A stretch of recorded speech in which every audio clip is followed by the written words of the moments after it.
Ay, magandang umaga po, Sir Ted at Ma'am DJ Chacha. Magandang umaga po, taga-subaybay nyo, taga-pakinig. Opo, ano po ang stand ngayon, Kaboy, ng inyo pong kapulungan dito nga po sa patuloy na pagtaas sa presyo po ng petrolyo at wala pa po yata kayong natatanggap na ayuda. Ang sabi ng Presidente, April 6 pa daw po ang simula ng distribution sa inyong hanay.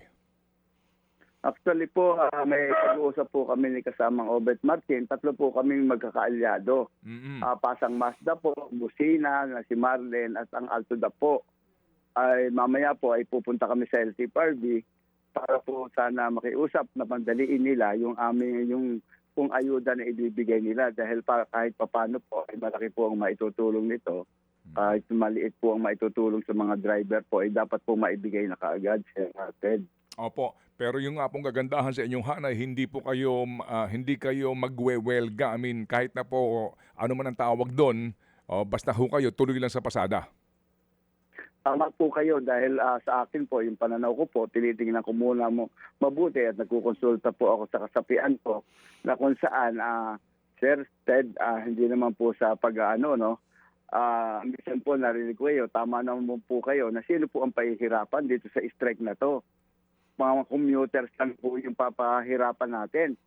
Sa akin po, ayoko mahirapan ng mga commuters dahil po, Sir Ted, dito po kami kumukuha ng kabuhayan namin, ang pagkain ng pamilya namin araw-araw, Sir Ted. Oo nga po. Pero Kaboy, sa ngayon ho ba gaano karami ang inyong miyembro ho sa buong Pilipinas at ilan po dito ang hindi na muna pumapasada dahil nga din po sa hirap nga no, na hindi na halos kumikita at lugi pa po yung iba dahil nga sa mahal ng petrolyo?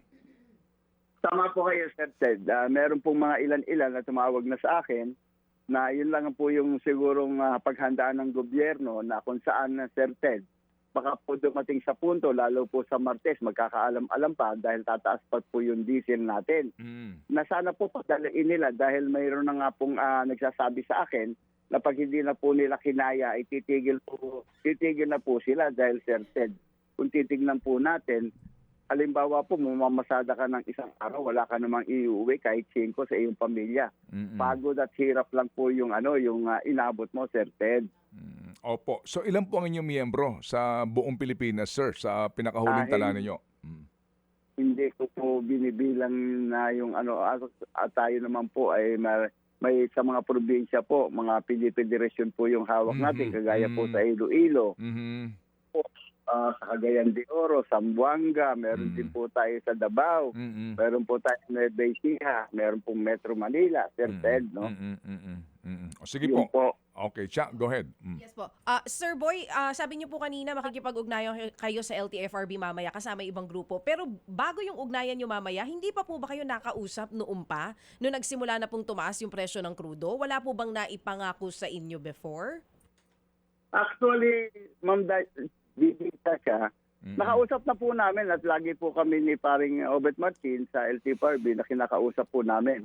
Pangako nga po sa amin, yun nga po, uunahin pong i-roll out yung DSWD. Oo. At susunod po, susunod po yung yun naman pong sa LTFRB. Malaking tulong rin po ito sa mga driver natin. Dalawa po ang makukuha nila. DSWD at saka yung pong LTFRB. At saka po, Sir Ma'am DJ Chacha, mukhang papadaliin na po ng kagalang-galang chairman ng LTFRB natin yung pamimigay po ng rollout. Dahil kasi pinagsubmit na po ang mga member namin per region at dito po ng listahan po ng mga driver. At may kasama na pong mga GCash or Permaya. Kinama na po doon para kung sakali po, direkta nang matatanggap nila yung mga ayuda po na 5,000. Oo. Sir Boy, doon sa huling ugnayan ang naipangako lang sa inyo, subsidiya. Wala pong napag-usapan na fare increase. Yun po yung nakakalungkot doon. Nung po nakipag-ugnayan kami, sinabi nga po hinold ng kagalang presidente natin, wala naman po tayong magagawa doon. Baka may malawak po siyang pananaw sa amin po.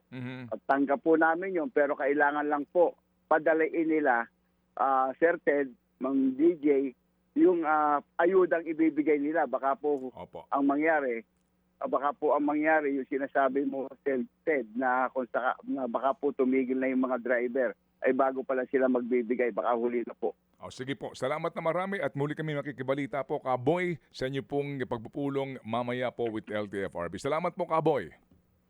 Maraming salamat po, Sir Ted at DJ Chacha, at mabuhay po kayo. Salamat na marami. Thank you. Mga kapatid, para sa iba pang mga balita at impormasyon, sundan niyo po kami sa X, Instagram, Facebook at syempre sa TikTok, True Network PH. Mag-subscribe din po kayo ha sa aming YouTube channel, True Network. May website din po tayo, truenetwork.ph, at pwede nyo rin po kaming mapanood sa Channel 19 ang aming True FM TV. Lagi pa rin makinig sa radyo dito po sa 105.9 True FM dahil dito, laging true sa'yo, kapatid. Dito tayo sa totoo, tunay at tapat.